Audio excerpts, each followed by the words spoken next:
All right, let's talk about creating a new opportunity.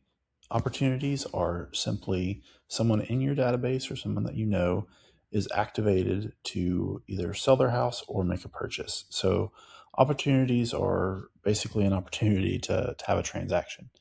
And this app will track that through the entire process, all the way from first putting them in the database to closing and beyond. It all starts with creating an opportunity.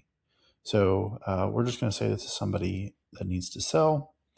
We're just going to, let's just use an old client. That way we are good there. So we'll just use Mr. James Nader again. You can put in what kind of lead source it is, as well as if there's one that's not in there, you can create new ones there. Let's say he wants to close by the 30th and he's looking for something $350,000. And you simply create the opportunity and you'll see it will open up here. It looks a lot like the transactions page. You can see it automatically created a new task for you to schedule an initial consult. It will do that from time to time for you. But again, we always want to have at least a task, if not a task, an appointment in every opportunity or file. That way nobody falls through the cracks. Same thing here, task, team collaboration. So if there's somebody else in the brokerage that you need to bring into it, also your brokers can communicate with you here. Appointments, this is just like your appointments in transactions, just like any sort of calendar event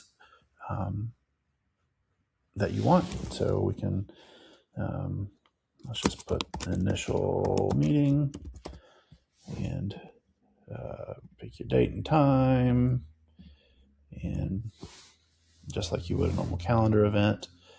And you'll see that will populate in other places. So this is our, again, communication log. And it will log all phone calls and emails automatically, and you can enter them manually if you want to as well. If you want to add any sort of file attachment, you can add that here. And that's our opportunity. So once it becomes a transaction, so if this guy does decide he's ready to sell, you can click open a transaction and it'll transfer all this information to a transaction. But that's pretty much it.